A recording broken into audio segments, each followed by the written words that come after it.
Welcome to the NHL Wraparound podcast featuring Neil Smith, President General Manager of the 1994 Stanley Cup champion New York Rangers, and longtime ESPN NHL veteran Vic Morren. Together, they share no-nonsense opinions on news and issues around the National Hockey League. Whether you're a casual or diehard fan, each episode of NHL Wraparound will leave you more informed. Now, here's your hosts, Neil and Vic. It is Wednesday, December 17th. This is NHL Wraparound. Vic Morren, along with Neil Smith. And shortly, we will be joined by the analyst for ESPN and Rogers Sportsnet, Ray Ferraro, who always has some great opinions. So we're going to look forward to that chat. But first, a little call to action that if you tune into us on either Apple Podcast, Spotify, iHeartRadio, please take a moment to give us a review. Let us know what you think about the show. And if you're watching us on YouTube or even listening to us on YouTube, please hit subscribe. That's really important to us, that we get as many subscribers as possible so that we can get some sponsors and keep this show going. And now on to the show. And with that, 3 things you need to pay attention to. Number 1, another member of the 1,000-point club, Leon Draisaitl of the Edmonton Oilers, becomes the first German-born player to reach that milestone. He had 4 assists in a 6-4 win for the Oilers at Pittsburgh. And, Neil, Gretz had Messier, McDavid had Draisaitl. Yeah, and Gretz also had Yuri Curry as well. He had a lot of them, but McDavid and Draisaitl have been a great pair for a number of years now. And Draisaitl got that 1,000th point on his first assist of the game. It was a power play goal scored by Hyman, who was deep in the crease when he tipped it in. Great passing play, McDavid, Draisaitl, Hyman, and into the net. And everybody came onto the ice from the Edmonton bench and congratulated Leon. It was quite a thing. And then he went on to have 3 more assists after that. And don't forget, all against his goaltender of many years, Stuart Skinner. And not to miss that point at all, that the 2 goaltenders that were traded for each other, Stu Skinner and Tristan Jarry, were in opposite nets for this game. And Jarry now 2-0 with the Oilers. Stopped 27 of 31 shots. Stu Skinner stopped 17 of 22. The last goal was an empty netter. But I did text you during the day and ask you if you were going to take the over in this game, because as we've seen with both of these goalies, the net minding wasn't stellar in this one. No, it wasn't. But you've got to know that there had to be a lot of nerves. And also, I would think that the teams playing against their respective ex-goaltenders sort of knew where to shoot the puck, knew where the weaknesses are. When you practice with a guy every day for years, you get to know. But then again, the goaltenders get to know where you're going to shoot as well. But I was going to ask you that. Really something I'd never seen before. 2 goalies traded for each other and immediately have to play against each other on opposite ends of the rink. And particularly when you think about it, this was traded between conferences. So the likelihood of an Edmonton-Pittsburgh game coming up right on the heels of that trade was very minuscule, and yet it happened and made for good theater. Certainly did. Also of note in that game, Sidney Crosby had an assist. He is now 1 point behind Mario Lemieux for the Penguins' all-time franchise record in points. Lemieux currently holding it, at least for the short term, with 1,723 points. Item number 2. The top 3 scorers in the National Hockey League all deliver big time on Tuesday. Nathan MacKinnon, 2 goals and an assist, and a 5-3 win for the Avalanche in Seattle. All those points coming in the third period. MacKinnon up to 58 points on the season, and the Avalanche 24, 2-7. They continue to roll. Unbelievable. Really an incredible start to the season for the Colorado Avalanche, and just keep rolling night after night. And you can see that MacKinnon is possessed. I mean, he wants to win, and he's a huge horse out there on the ice that some nights looks unstoppable. And then you get Cale Makar coming in from the back end, and you've got a perfect winning combination when you have a defenseman as dynamic as Makar and a center iceman as strong and big and powerful and skilled as McKinnon. We've already mentioned Connor McDavid just a moment ago. He is second in the league in scoring. He had 2 goals and 2 assists in that win in Pittsburgh. He's at 56 points and is right behind McKinnon. And then third, Macklin Celebrini. 2 goals, 2 assists in the Sharks' 6-3 win over the Calgary Flames on Tuesday. Celebrini's up to 51 points. The Sharks are second in the wild card. And this player is not only making a case for the Canadian Olympic team, but if this club goes to the playoffs, he's going to get strong consideration for MVP. He will get some consideration for that for sure. I mean, I think that at this point, you've got to say McKinnon and McDavid and a couple others are the front lead dogs, but certainly Macklin Celebrini is just doing wonders for that franchise in San Jose. He has lifted them out of the bottom of the lake and put them up on the surface. They're no longer bottom feeders. They're a tough out every night. And check out one of his goals because he did a remarkable spinorama, receiving a pass and then getting his goal against Dustin Wolf. So just a spectacular player, and hockey alive and well in the Bay Area again. That's for sure. And that's good to see because the Bay Area and San Jose in particular, they need to be better in order to keep that fan base coming. It's a great fan base in San Jose, but it's a smaller fan base. It's not a huge area. So you know what? Good for them. But not as good for the fan base in Buffalo, who see yet another turnover in the front office. Jarmo Kekalainen becomes the first general manager to be hired by the Sabres with previous experience since Scotty Bowman in 1979. Bowman was previously a general manager for the St. Louis Blues from 68 through 71. Kekalainen on Monday replacing Kevin Adams. And when you look at the list of GMs since Bowman, Jerry Meehan, John Muckler, Darcy Regier, Tim Murray, Jason Botterill, and Adams, all coming in with no experience. And this is almost indicative of what the recent history of this entire franchise is. Yeah, and you know, Darcy Regier, I just want to say, did a real good job for the Buffalo Sabres during his long term there. He really did. Jarmo Kekalainen went to the Buffalo Sabres a few months ago as an advisor to the general manager. It was quickly rumored that he might take over at some point, and sure enough, he has. He's got experience, yes. His experience isn't winning experience by any stretch of the imagination, having run the Columbus Blue Jackets, albeit they swept the Tampa Bay Lightning with John Tortorella at the helm back then. But certainly he'll have his hands full in Buffalo. If he thought that Columbus was a mess, he ain't seen nothing yet. Kekalainen served 11 years with Columbus and comes in and says, I want this team to really start to have character. And, you know, to look at this, to hear the statement, and yes, it's a fresh start for him. Perhaps it's a fresh start in some ways for the Sabres, but you wonder if they're looking for character now, what's been going on for the last 14 years? You know, all these cliche statements are BS. It's like, what do you think we've been trying to get here? And does that mean the guys we have don't have character? Does that mean the captain, Dahlin, doesn't have character? Does that mean Tage Thompson doesn't have character? Alex Tuck from Western New York himself doesn't have character? I mean, they do have a lot of character in Buffalo. Hockey players have character. It's leadership that they need. They need leadership. They need it to be organized. They need to understand why things are going on the way they're going on and not just be a circus. And that's what Buffalo has been for quite a while. I'm not blaming Lindy Ruff by any stretch, and I'm not even blaming Kevin Adams.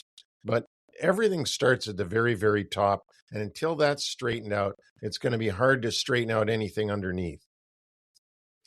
And that's going to be part of our discussion with Ray Ferraro coming up. But for now, those are three things you need to pay attention to. Now, let's welcome in ESPN and Sportsnet's Ray Ferraro. Well, now it's an absolute pleasure to bring on to NHL Wraparound Ray Ferraro, who's been doing TV for about as long as he was playing on the ice. I know you make fun of yourself when you do TV, like as if you're an old guy and all this stuff, but it seems like just yesterday that you were playing junior hockey. So Ray, welcome to our show, and thanks for coming on and doing this with me and Vic. Yeah, you bet, Neil. Good to see you guys. It's funny how life goes fast, and everybody tells you it does. And of course, when you're 25 and 35, it doesn't. And you're in the grind and thinking about the future and all that stuff. Now I take a look back and, I played my first NHL game in December of 1984, and I retired in May of 2002. And I thought I was going to take a year to kind of, try and land my feet somewhere, try and figure out what the next step was. I always thought I would get into coaching. So I retired in May. And Craig Simpson was leaving Sportsnet at the time to go and coach with the Oilers. And there was an open spot, and somehow somebody got in touch with me. Would you like to audition for it? And I auditioned for the color job. I'd done one game of color analysis at that point, and I got the job. And so I retired in May of 2002, and I started broadcasting in October of 2002, and I've been lucky enough to do it ever since. I mean, I love it, man. It's the reason why you guys do this, right? You love the game. It's fun to be around the game. It's fun to see people. I love going to the rink still, and there'll be a time probably where I'm like, I think I'm done, but it's certainly not today. Well, that's a wonderful thing to be able to go right from playing and within the same year find your next calling. Lucky. We're very lucky, because a lot of guys are out there still 20 years later trying to find their calling after having played, and they keep missing the locker room so bad. I know what you mean about being around the rinks, because I go to all the Islander games for UBS, and I just love going. And in fact, even on the nights when they tell me you don't need to go, if you don't, I still go. Because I got to be there. I told Vic, it's like a coach saying, "Oh, you can stay home tonight. You don't have to come." You're like, "No, I'm on the team. I've got to come. I have to be there." Yeah, I look at guys that have been able to transition completely out of the game, and it seems strange to me. Maybe I didn't have a skill set that applied itself to anything else, but I mean, I've been in the rinks. Like, I've been in a rink since 1970. Yeah. And in various stages of my life. And so my whole life is the rhythm of the season. It is seeing people in the locker room. There's nothing that cracks me up more now than I walk into a press room somewhere and I run into Tony Herkis, for example, who I played with a little bit in Atlanta. And you have like 5 or 10 minute conversation. You get a few giggles out of it. You remember some things. You talk about the game that might be going on that night. And in our house, it's a very unique house. I mean, my wife is Cami Granato, for those that might not know. And so her life has been built around the season and the schedule. And now she's working with the Canucks, and it's the season. I will say this, and Neil, you were in management forever. People think they have an idea what managers and assistant managers do. They have no idea. They have none. I thought I knew, and then Cami got hired in Vancouver, and the workload, you're not digging a ditch, but it's relentless. Yeah. You complete the task, and there's 4 more tasks on the desk, and you finish those 4, and there's 5 more. Yeah. When our family gets to the middle of July, like when development camps are over, that's like the time that our family can go on vacation somewhere. Yeah. And then you really only got until like the middle of August. And then, man, you're right back into, so that's been quite an education for me. I think I like the broadcasting schedule a lot better. We might add that Ray Ferraro is the host of the Ray and Dregs Hockey Podcast, which you got to take a listen to if you want to get enlightened. Unlike NHL Wraparound, no, just kidding. But, no, you got to. Yeah, we enjoy it. It's a lot of fun. Thank you, Darren Drager and I. We're like 6 years into it, and we really have a lot of fun doing it. Dregs is I've known Dregs since I started in TV. Well, actually, before that. And, he was reporting and I was still playing. And I don't know. It's really a neat thing. I can offer opinion on what I see. And Dregs is so connected in through the league that, we discuss the things that either may happen or have happened that he's got a different angle on than I ever would. Yeah, he is really wired in. If you want to hear things you probably won't hear anywhere else, try Ray and Dregs Hockey Podcast. Let's get into the Vancouver situation. I know you live there. You follow them, obviously, with your wife working there. And maybe you could take us through something that I'm curious at. And I'm a million miles away from Vancouver, so I don't claim to be an expert on the Vancouver Canucks other than watching them on TV. But 2 years ago, 3 years ago, the club was totally different than it is today. Right. 2 years ago, they ended in first place. A hell of a year. Rick Tocchet was the head coach. He won Coach of the Year. Quinn Hughes won the Norris Trophy as the best defenseman in the league. Miller had 103 points. Pettersson had 89 points. I mean, the team was just clicking. That funny name of Thatcher Demko was becoming known around the league because he was such a good up-and-coming goalie before all the injury problems. And Brock Besser had 40 goals. And I guess I just want to say, what happened? Where did it go? How did it unravel? Well, I would say one thing that I've certainly learned more as I've, gotten older in the, around the game is it's never one thing. I think in the media and the fans, for sure, would like to point at a specific event and say that was it. That was the turning point. Because, a year before, they had Bo Horvat too. And so, Horvat wanted, I hate quoting numbers because it might be wrong, but the contract Bo signed in New York was 8 times 8. 8 years, $8 million. Yep. And at the time, the cap was significantly lower than it is now. And the Canucks knew they were going to run into a problem. And so the decision was made that they traded Horvat. They got Ratu and a first rounder. They traded the first rounder to Detroit for Filip Hronek, who is a really, really good player, competitive guy. He comes in. Miller is playing at a good level, not the level he would reach the next year, the 100 points you're talking about. Rick Tocchet comes in to replace Bruce Boudreau, and there becomes more structure to the game. Like, I'm sure you guys are in the East. You see the Flyers play a lot. Talk's game is a very structured game, and the Canucks played it very well. They had Thatcher Demko playing at an exceptional level. Quinn wins, is on his way to winning the Norris. He's a tremendous player. There was a momentum to it all. And then the next year, so they get to the second round, they lose in the 7th game against Edmonton 3-2. But in that playoff run, Demko had gotten hurt. Casey DeSmith was the backup. He got hurt. And so they had Artur Shilovs as their goaltender. And there becomes this myth around things like Shilovs did an amazing job. Man, he'd never played in the NHL, really, 1 or 2 games. His save percentage was about .880. And they went to the second round in Game 7. It's not like they threw the team on his back and he carried them. They were a gritty, physical, defensive-focused team. And their power play was really great. They get into the offseason, and this is where I'm talking about it's not one thing. So Demko's not healthy.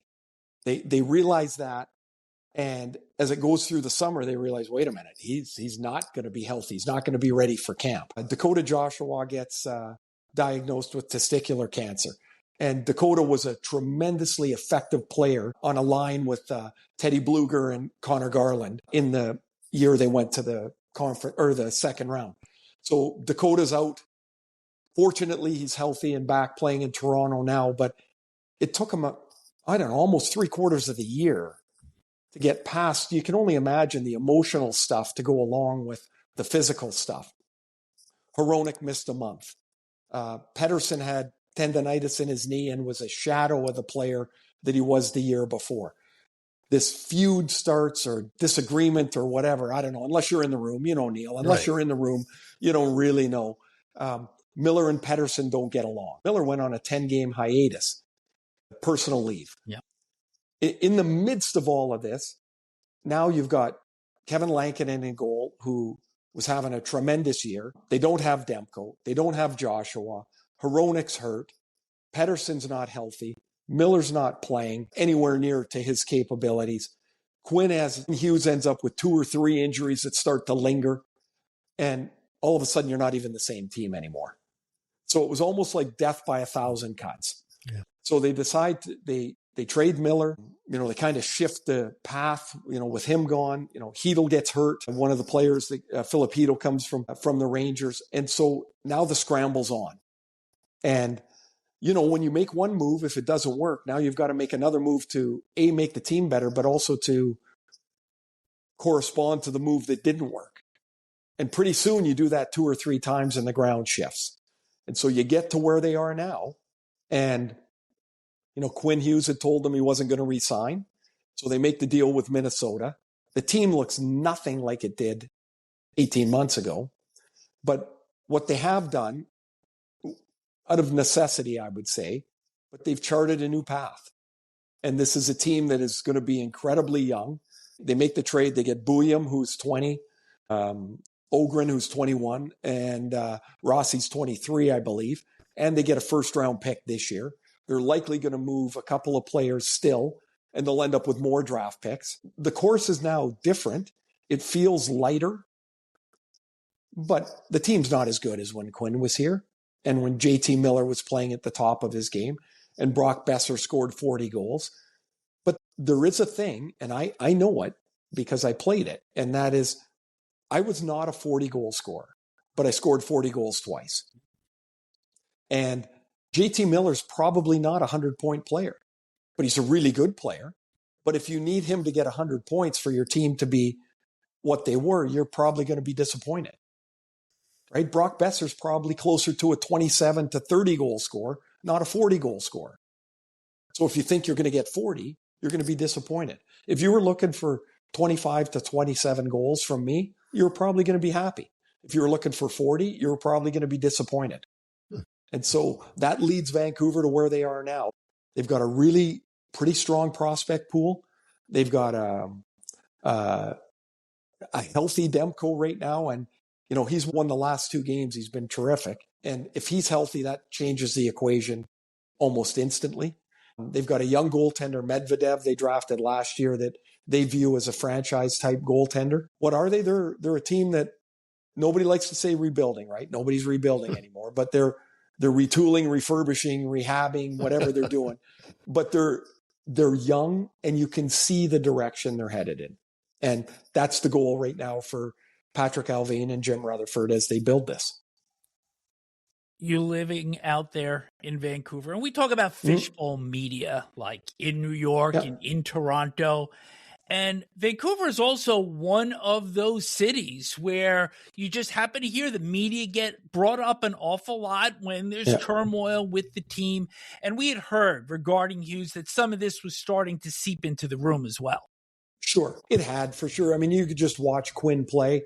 And I know Quinn a little bit. He's a phenomenal kid. He really is a special young man. He really is.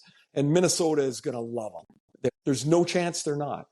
But you could see in his demeanor, in his play, he always looked heavy, you know, like the weight of the world was on him. And now he's never going to be a demonstrative guy. That's not his thing. He's not Jack, his brother. You know, Jack loves that stuff. Yep. Quinn's far more reserved. So it was a mess, and it had to happen. And I think they thought that if they had gotten off to a good start, that, you know, maybe the course could be a little different. Right. But they don't get out of training camp. Guys, they had 7 regulars out of the lineup. Mm-hmm. Like, who's got a chance in that? Nobody. And so it started okay, and then it dove off. I mean, they were thin at center to begin with. And in the same game, they lost Teddy Bluger and Philip Hedl. And so now you've got Elias Pettersson and 3 guys that are just inching their way into the NHL. Yeah. Like that, it's the wrong position for that. It led to this deal, and there were a whole bunch of deals talked about. I don't know, like Neil, I don't know how you dealt with it when you're in the media, but half the stuff reported isn't right. You can't go out and refute everything. Right. Yet once it gets reported somewhere, it gets picked up by 8 other outlets. Yeah. Everybody's just doing their job. But what was instructive to me, and I think probably should be for other people, is, the one team that nobody talked about Quinn Hughes going to was Minnesota. So with all the digging around and people, I hear this and I hear this, there's an old line, you know what I hear? Or you know what I heard? Goats. Because you just don't know. Like, unless you're sitting in the room, you had the phone in your hand, you know what's going on. Yeah. The people that are talking about it on the periphery, they might have heard from somebody's agent or somebody's agent's friend or a player's buddy. And pretty soon that becomes the story. And look, there's no fault in it. It's just believing that what you hear is actually going on is fool's gold. Because the people that really know, they're not telling anybody else. They're just trying to get the car across the finish line. Right. Well, let's move this trade over to the Minnesota side. And club is 3-0 since the trade, 2-0 with Quinn Hughes in the lineup. Yep.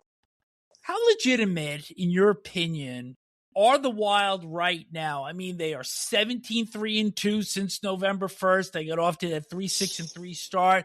This club under John Hines has certainly turned itself around. But when you put them up against the Vegases and the Colorados and the Dallas Stars, where do you see them measuring up long-term here? Well, their timing is terrible, right? You happen to be in a division where 3 of the top 5 teams in the league, in my opinion, all sit. I did Colorado the other night. They got Florida on a back-to-back. And so Florida didn't have a chance, right? Yeah. Florida's got enough injuries that it's tough enough as it is to the top end of their lineup. But it looked like Florida was in tennis shoes and Colorado just skated by. It was so obvious how good Colorado is. And given the schedule and given their injuries, and like Florida wasn't going to keep up to them that night.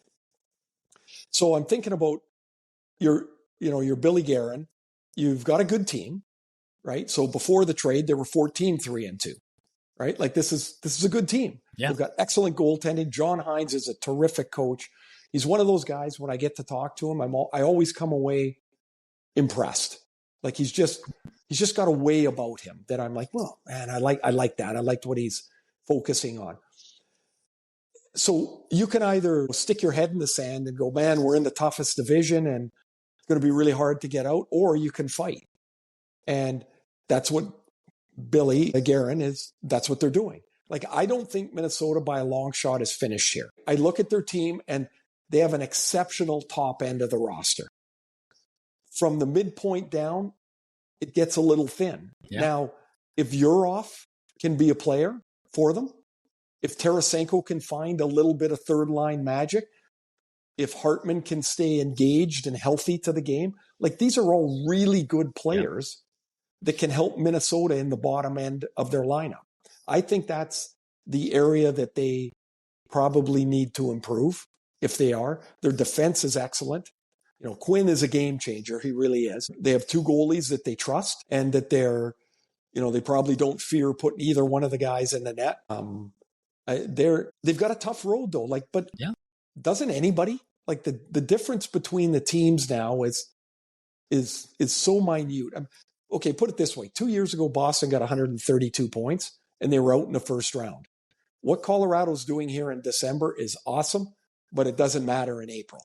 That's right. And so much is going to matter, like health, who can make the right deal at the right time. I would say what I do like about what Billy just did is you made your major deal in December. Yeah.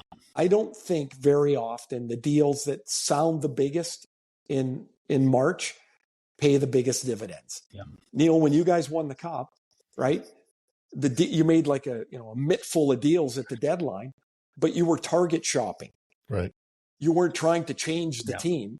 I mean, you did in an essence because you target shopped the players that you did. You became a harder, more playoff ready team. And that's what Bill can do. That's what Colorado is going to do. They don't have to remake the team. Right.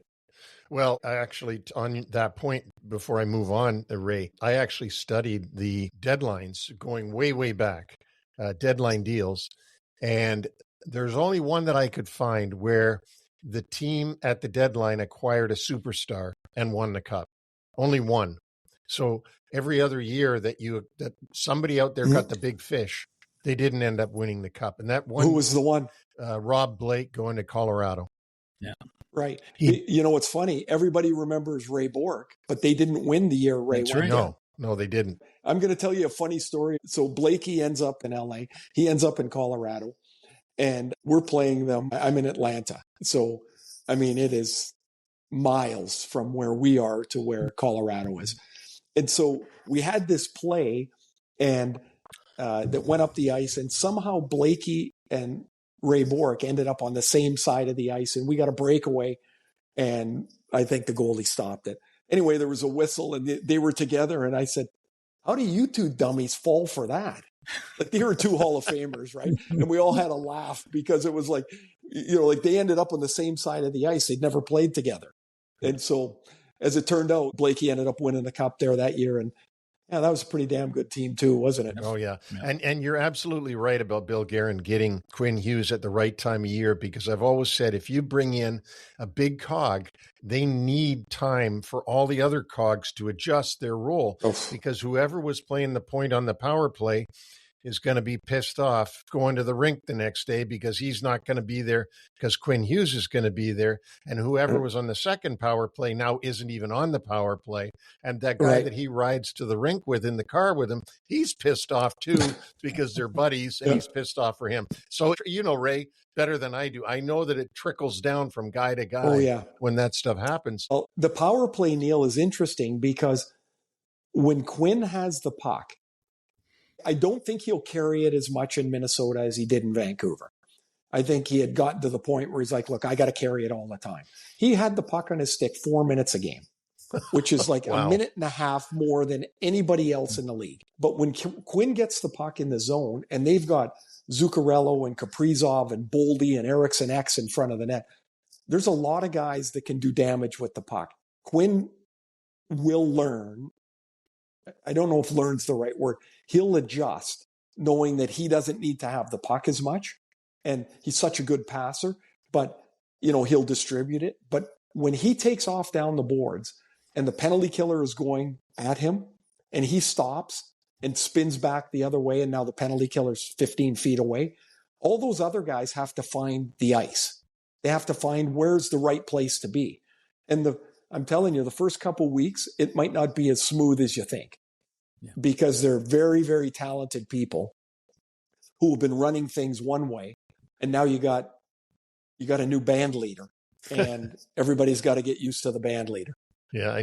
And we talk about band leaders. Let's go to another peculiar situation. For me, at least, maybe you can help explain this one. You sure did a good job on Vancouver. Stuart Skinner, the Edmonton native, gets traded from the Oilers to Pittsburgh for Tristan Jarry. I don't understand what Stan Bowman's doing. I'm sorry, I don't. You take on a bigger contract with Jarry. You let go of a local kid that had got you to the finals 2 years in a row. Can you explain that to you?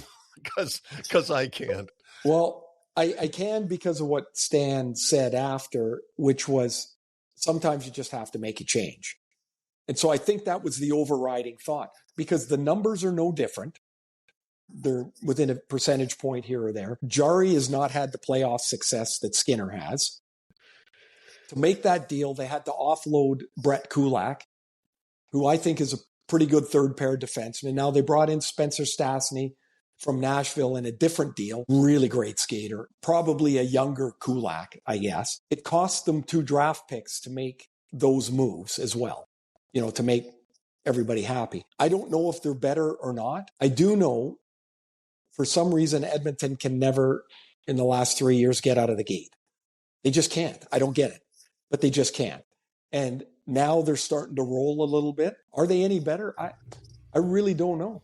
I mean, they got to game 7 2 years ago. They got to game 6 last year.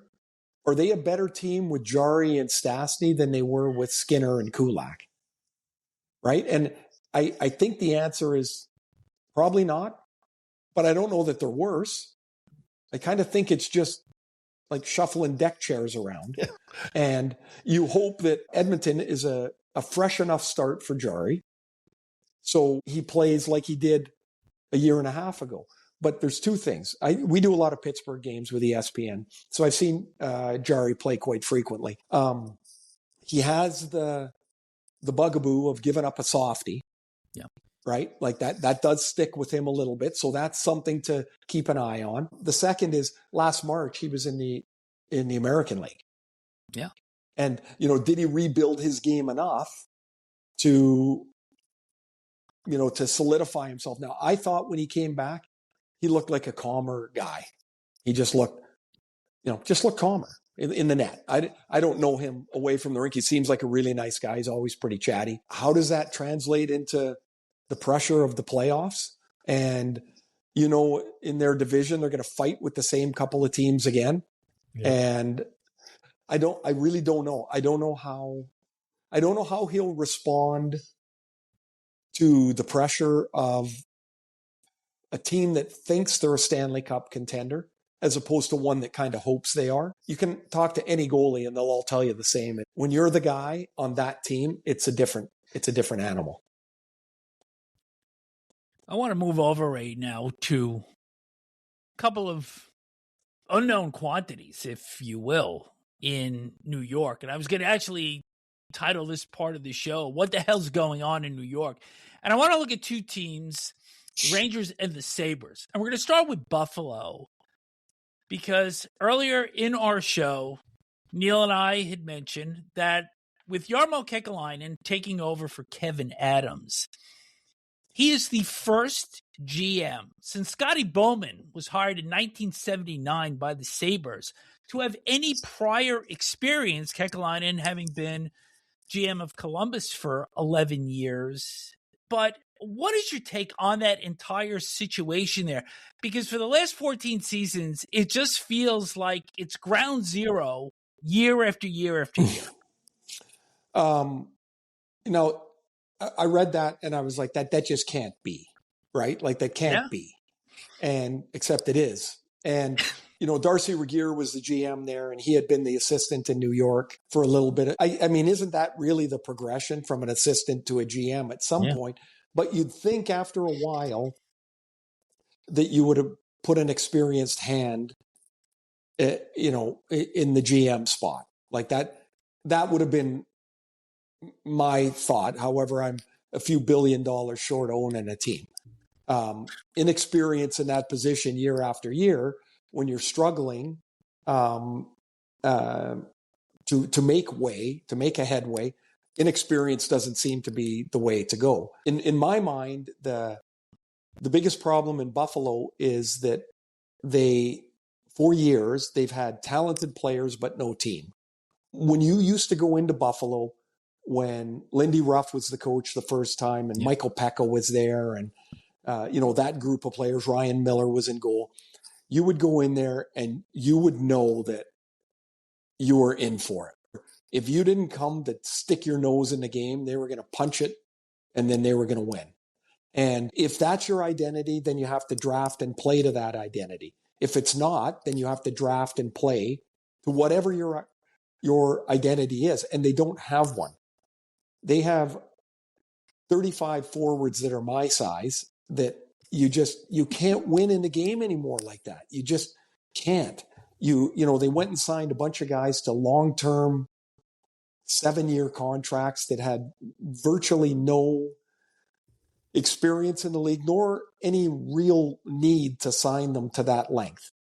And so you've lost a hunger. You're a 21-year-old kid. You got a 7-year deal for $40 million. You're like, I'm here, right? Like, Yeah. like where's the inspiration? When you lose year after year, that gets eroded away. The last bit of fight that you have, you think you're given what you have. You're not. You're just not. And it's because you've just been mentally worn away. I think Jarmo's experience will give him certainly a clarity about what he wants to get done. Can't imagine there is not going to be a lot of change. I think there will be. I think you'll see a more defined way that the Sabres will accumulate players and try to build some culture, structure, whatever the buzzword is you want. But if you look at the Buffalo Sabres, what would you say their identity is? The answer is you don't know. Do we have any idea what the identity is in the Big Apple with the Rangers? Because this is a club that on Tuesday, they get a shutout for the 7th time this season, 6th at home. They've already played 35 games. They're 6 in the wild card. So that GP column is getting problematic really quickly for them. But on top of everything else, you had the Zibanejad thing on Monday where he misses a meeting. He's scratched against his former teammate, Chris Kreider. The power play is a complete mess without Adam Fox there. They're going with 5 forwards. And there seems to be a lot of stuff that Mike Sullivan is just throwing against the wall, and not a lot of it sticking right now. Well, I watched the game last night. I don't know if you guys saw, they lost to Vancouver, and they don't have a pace to them. There was a stretch of the game where I thought they were really good. Yeah. But they don't have a pace to their game. Miller and Zibanejad are not fast. Panarin is not a fast player. So that's half your top 6. That's problematic. But that doesn't mean they can't play fast. They miss Fox. But even if you put Adam Fox on that blue line, where does the puck move from? Where's the start of the attack? If it's not on Fox's stick, you have a pretty pedestrian group of puck movers. Like you would say, they're more defenders than puck movers.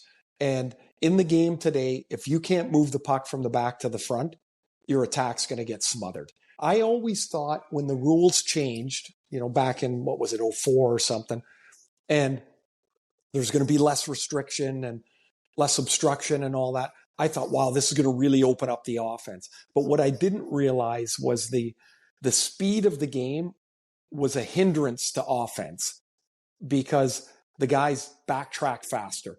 They take away space quicker. They're bigger. The bigger guys can skate. I loved playing against bigger guys because they couldn't skate the way that they can now. Yeah. So now you have 6'2" and 6'3" guys, and they fly. I don't know if you guys have seen Anaheim yet. Yeah, live. Plenty. Holy, they're monsters and they're fast. And so if you're a little bit slower, or you don't play fast, or you don't move the puck, how do you compete against that? And New York also looks like they have 9 bottom 6 forwards on their team. Yeah.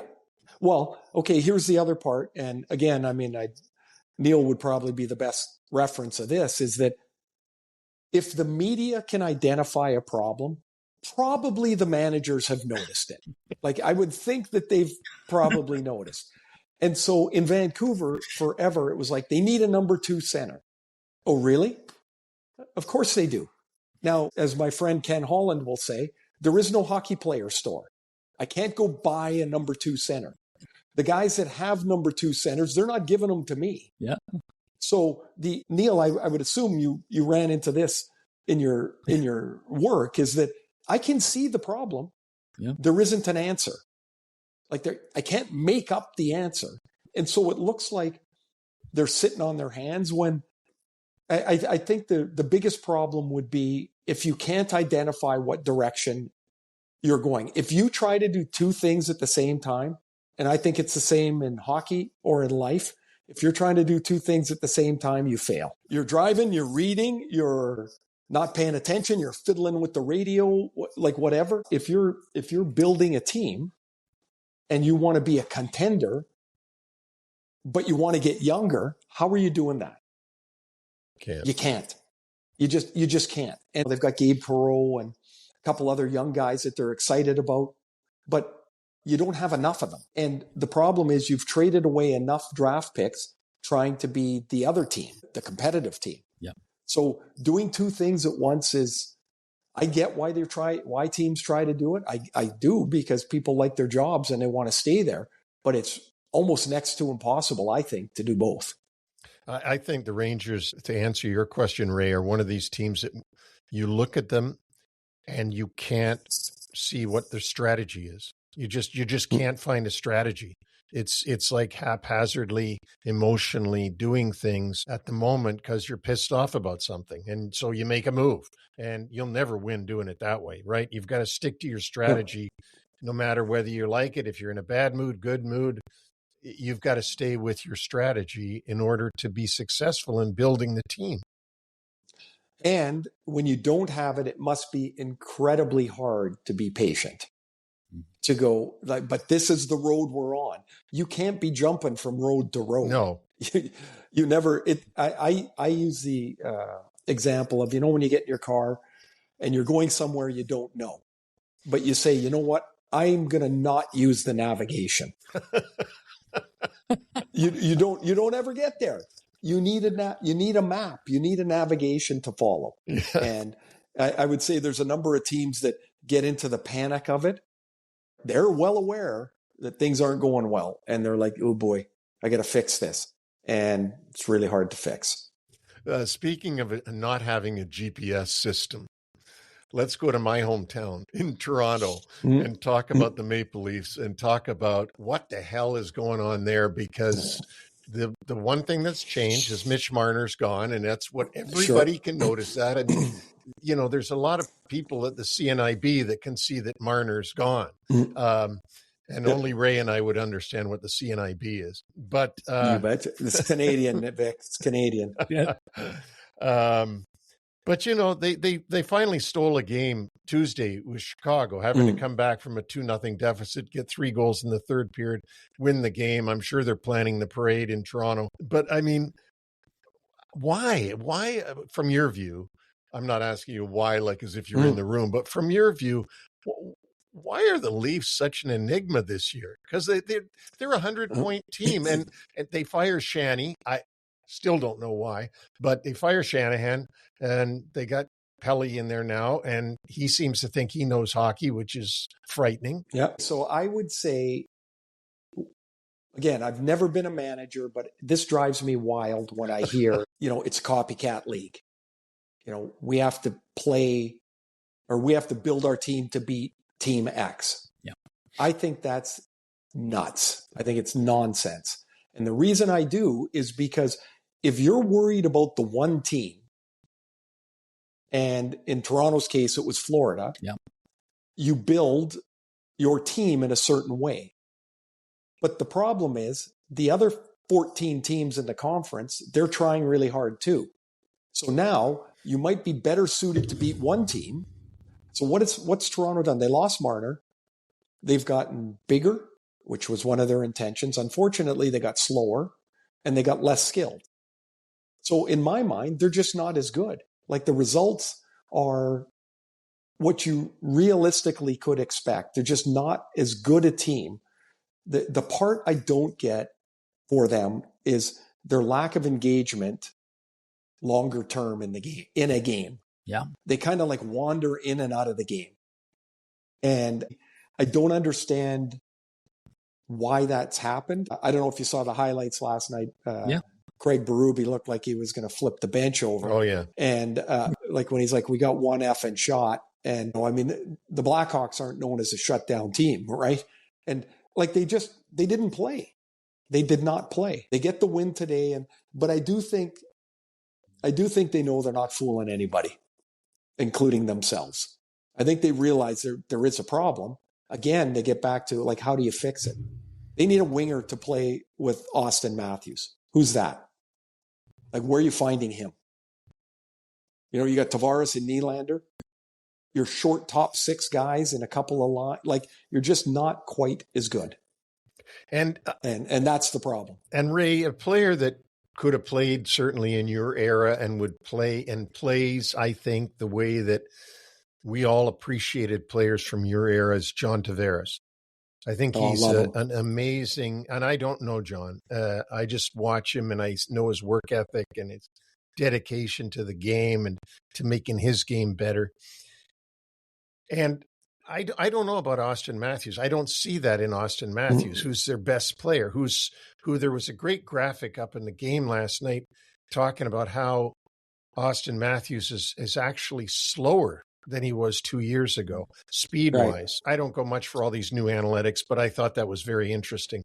And, you know, they took the C off of Tavares, and that was Brendan Shanahan in that group, and they gave it to Matthews, and we've seen that happen before.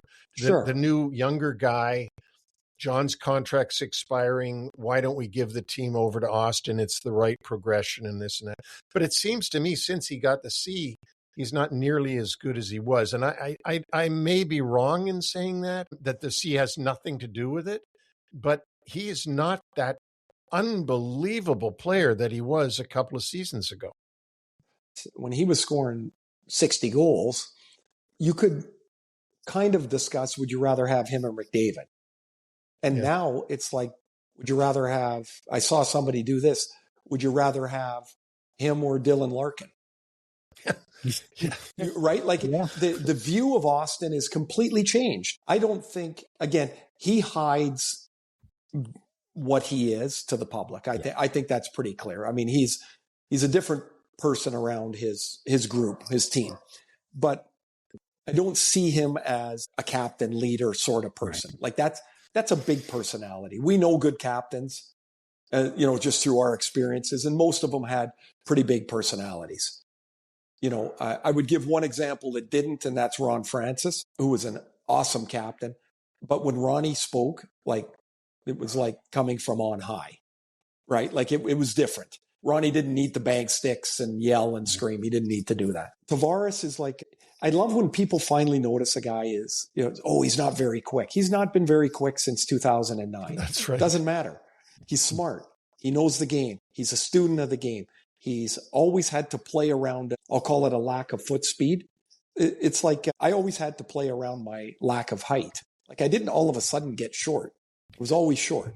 And so like guys get to this league and they already know how to play around their limitations. We all know, like I knew I wasn't Wayne Gretzky or Mark Messier or I don't know, Ron Francis. I knew that. So I had to figure out something else. The Leafs, they just seem lost. It's like they just go play. Yeah. And you're not going to win like that. And pretty clearly they win a few, they lose a few, they win one that they shouldn't, they lose one that they shouldn't, and then they're right back to where they started. And that's kind of what the first half of the season feels like. We've hit on a lot of negative in these 45 minutes here. So before we wrap, what's the best story that you have seen this year on the positive side, Ray? Well, put Matthew Schaefer at the top. I got the chance to interview him and talk with him for a minute in New York. And I was like, oh my God, this kid is like just different. Some guys you talk to and they're putting on a performance. You talk to him for 3 minutes and you're like, oh my God, this is just how he is.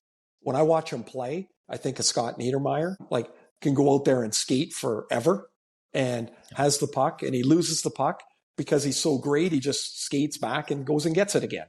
I remember one time we were playing a game and Pat Flatley said, we're sitting on the bench and he said something to the effect, oh, that Niedermayer pisses me off. He's not even sweating. And, he was just, Flats has got sweat pouring off him like somebody dumped a bucket of water on him. And he's like, he pisses me off. And that's what Schaefer does. I think Macklin Celebrini is a breath of fresh air. I don't think there's a player that reminds me more of Sidney Crosby than Macklin. I think they're cut from the same cloth. I love watching him play. Scored a beautiful goal last night. I love that Connor Bedard has elevated himself to where he's going to be and should be. The guys in Anaheim, like Leo Carlsson, I had no idea he was so big. Yeah. Oh my God, what a player. Seneke he's 19 years old. Yeah. Right? Like the the positive is these younger guys. It's just thrilling to watch, really it is. And then what Colorado has done is amazing. Nate McKinnon is going to have the MVP wrapped up next Thursday, and he's just, what a season he's already off to. Yep. If you love hockey, how can you not love watching the Avalanche? Yeah. And I would say off the top of my head, those are some of the very best stories. I'm really enthused watching that.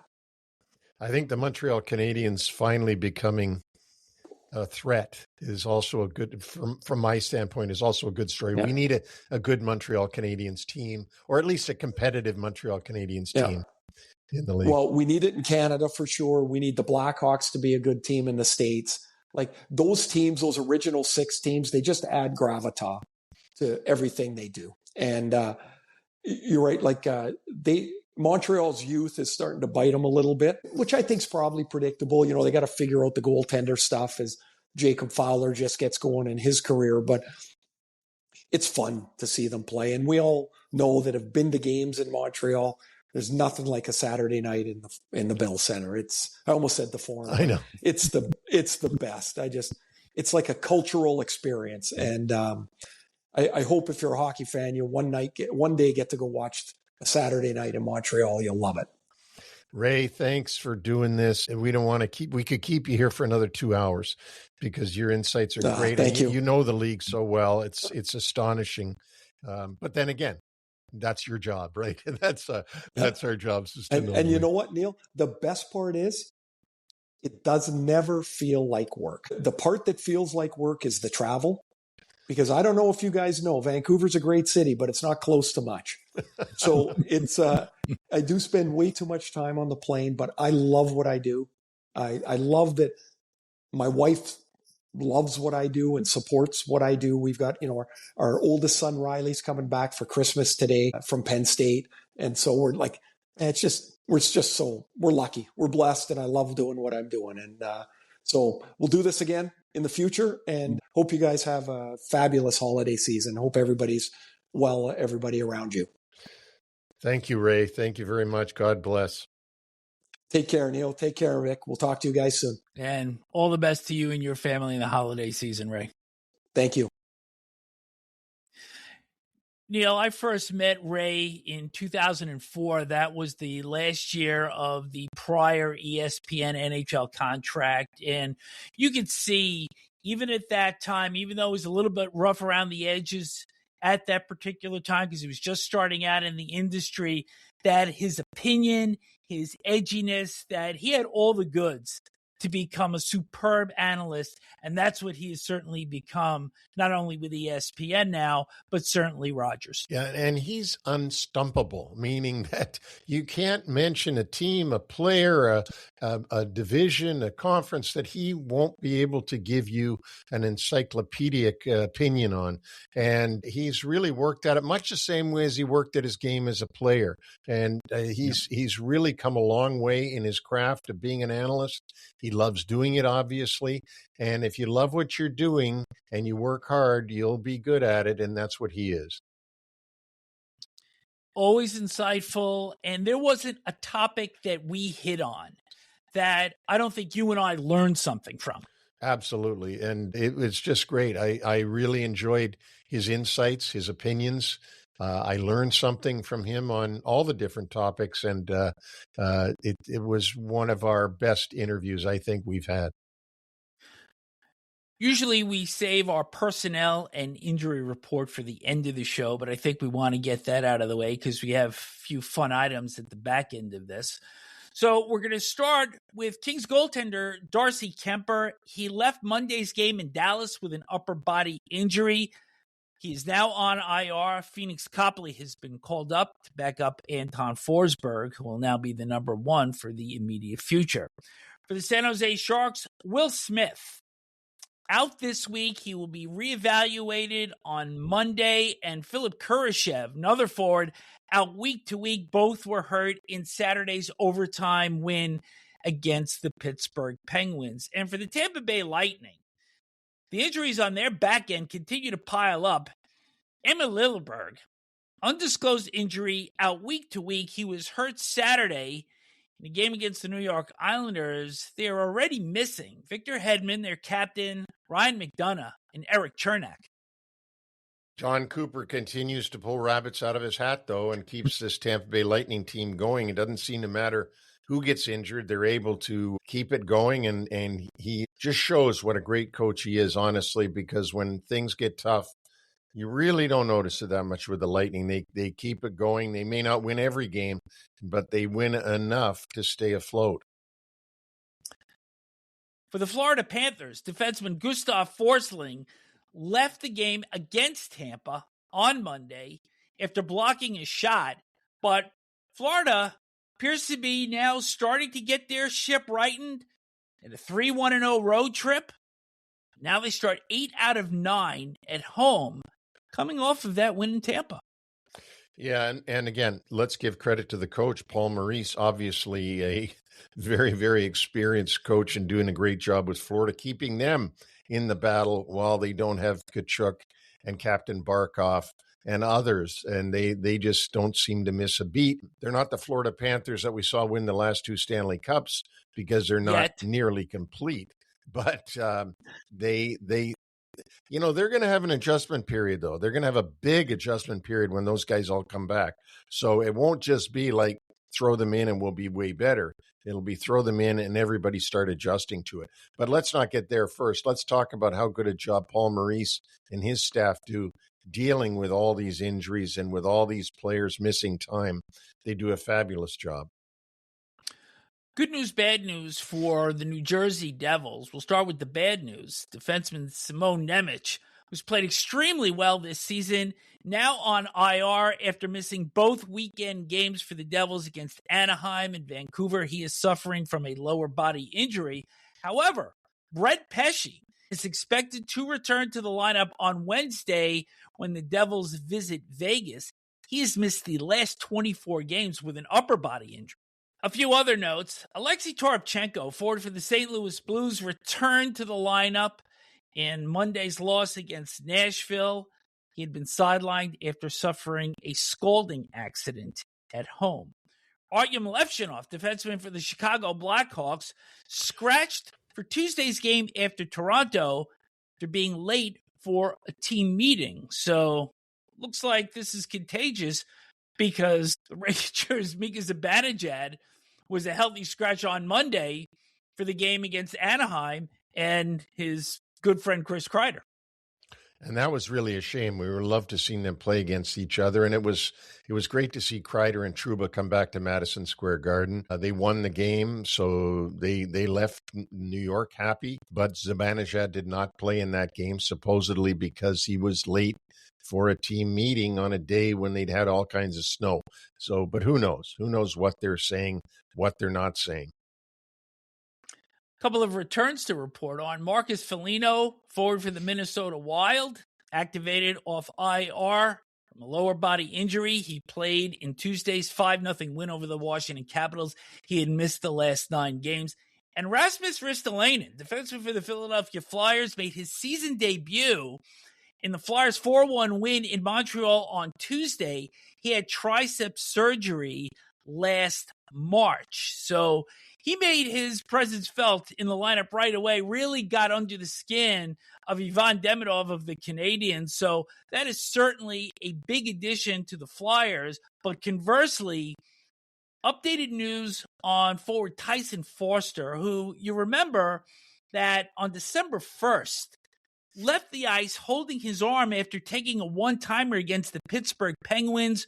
Originally, the prognosis was 2 to 3 months, but we have learned that he had surgery on Monday, and now that timeline has been extended out to 5 months, effectively mid-May, in a best-case scenario in which the Flyers would probably have to make the conference final at the very least for him to be back in the lineup. And that's very doubtful to happen, of course. But the NHL, so many injuries and so many tough breaks that you get when the season starts. You don't think about that. Then all of a sudden, they start piling on one after the other. It's almost a war of attrition in the National Hockey League to try to keep your guys healthy. But this was a non-contact injury. And how many guys have you seen go down taking a shot like that where there was just nobody around them?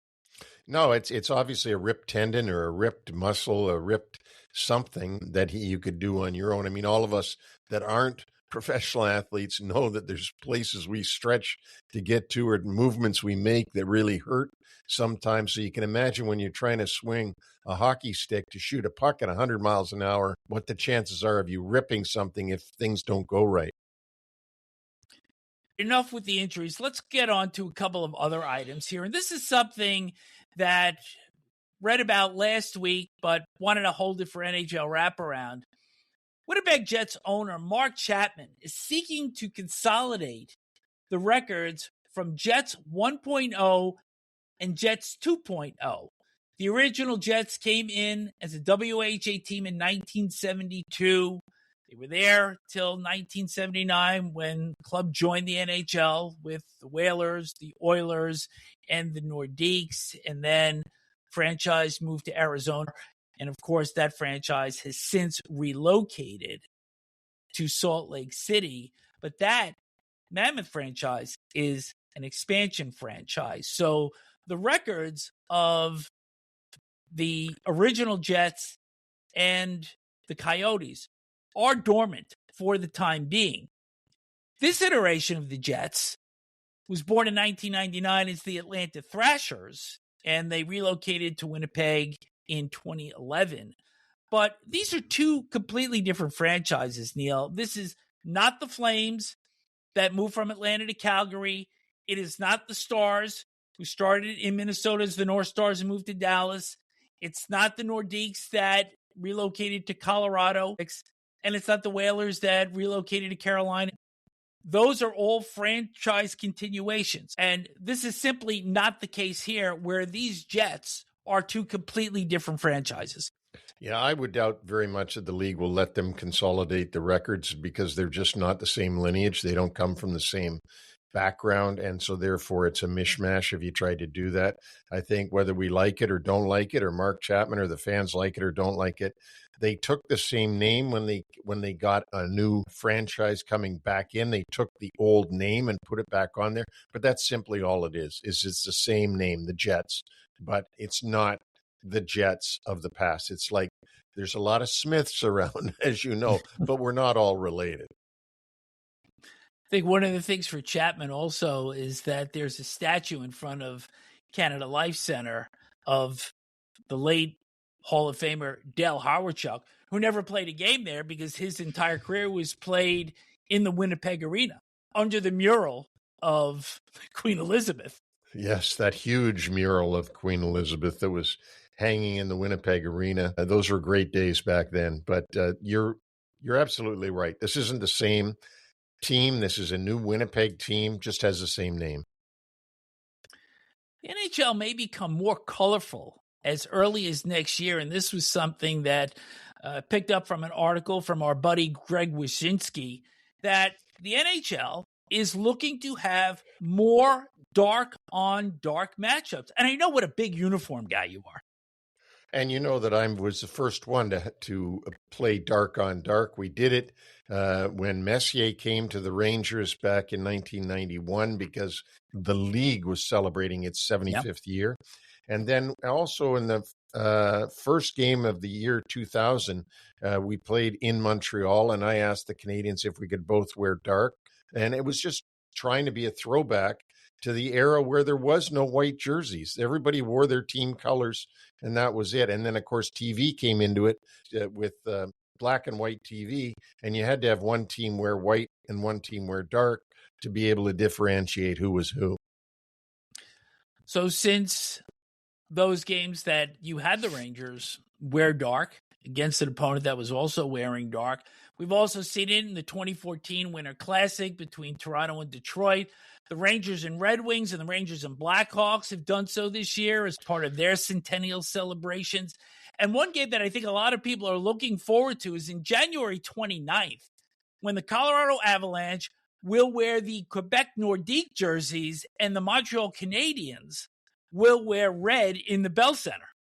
Yeah, that'll be a fun game. You'll see a lot of Nordique jerseys in the stands. And those will be real Nordiques jerseys, not knockoffs like the ones that Colorado will be wearing. And on the Stadium Series front, Boston and Tampa, both teams will be wearing dark jerseys, although not what they're typically wearing now, but specially designed jerseys. And that will be on February 1st. So upon further study, Neil, about 57% of this year's schedule actually lends itself to the required contrast. So obviously when you have games like the Maple Leafs and the Red Wings, you've got blue and you've got red, and you've got required contrast. But I think there are also a couple of things that these games are going to have if they're going to go forward. And I know you don't like the teams that are wearing either a light or a dark jersey, and they're wearing a helmet that's opposite of that. Well, and it's really not one or the other. There's teams that are now wearing white on the road that wear their dark helmet with that. I just think that's wrong, because I think that players should be able to quickly, within 100th of a second, a split second, nanosecond, be able to see who's on what team. And that might only be because you catch a glimpse of a helmet. And when you see a guy with a dark helmet, you might not see it as clearly. Just my thoughts. I've always liked the fact that the league ruled that white teams had to wear white helmets, dark teams had to wear their dark helmet, and therefore there was no consideration to the fact that you'd get them mixed up. And it just seems unnatural now when they do that.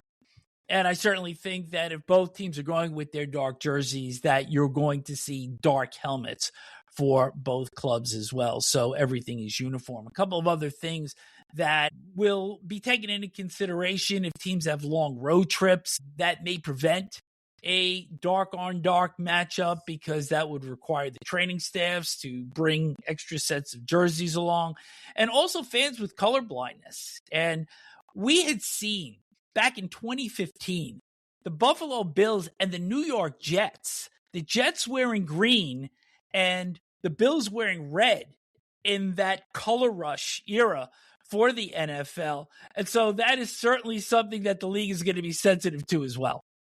I would think they have to be cognizant of all these different people that are watching games and different fans with different ways of looking at the game.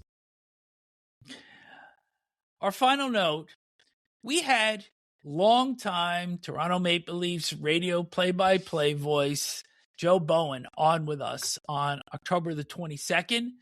And in that, we had pointed out that Joe Bowen night would be coming up. And indeed, that had happened on Tuesday, where it was Holy Mackinaw night, as the team celebrated Bowen's 44 years behind the mic. His first game was in October 1982 against the Chicago Blackhawks. That was the opponent for the Maple Leafs on Tuesday. And as part of the ceremony, where Bowen was very moved, he received a nice video tribute from some of the players whose names he had called over time. He received a golden microphone from former Leaf Wendell Clark. And the radio area in the Forster Hewitt Media Gondola is going to be renamed Bowen's Booth starting in 26-27. Well, that's great, and that's well-deserved by Joe Bowen. He's been an iconic announcer for the Toronto Maple Leafs for all these years, starting in 1982, and a great guy. Bowen's son, David, who is the voice for the Sudbury Wolves, called the game actually with Joe's partner, Jim Ralph. Bowen enjoyed this game from a private box, but the Leafs, in their comeback win against the Hawks on Tuesday, score goals: Oliver Ekman-Larsson, Auston Matthews, and Dakota Joshua. And after the second goal, the tying goal by Matthews, Bowen's son David said, "Holy Mackinaw." Yeah. And remember, we found out that that's something that Bowen, who was doing the game, his grandfather was the one who used that expression. And Joe said he had no idea where his dad got it from, but he used to say that around the house, like, "Holy Mackinaw." It wasn't anything to do with the bridge that connects the upper and lower peninsula of Michigan. I think he shared with us that his father, meaning Joe Bowen's father and David's grandfather, had said that to stop from cursing. And that very well maybe it would be a good thing to do around the house. Well, congratulations to Joe Bowen, just one of the all-time greats for his honor on Tuesday. And that will wrap up our show for today. Special thanks to Ray Ferraro of ESPN and Sportsnet for joining us. And thanks to all the listeners out there. Again, we want to remind you to email us at neil@nhlwraparound.com or vic@nhlwraparound.com. You know that this podcast can be heard on all platforms, Apple, Spotify, wherever you get your podcast. If you're on YouTube, please hit subscribe. We need as many subscribers as we can possibly get. Our website is nhlwraparound.com that has a complete history of all of our podcasts. And in our blog section, Patrick Hoffman's latest.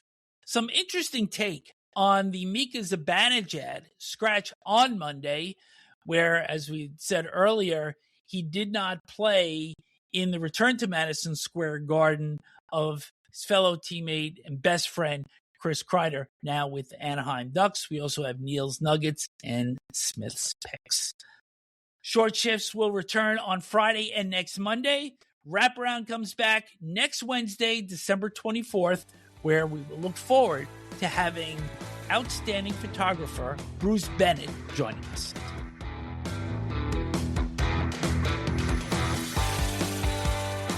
Thanks for joining us on the NHL Wraparound podcast. Don't forget to subscribe to stay up to date on all the NHL action.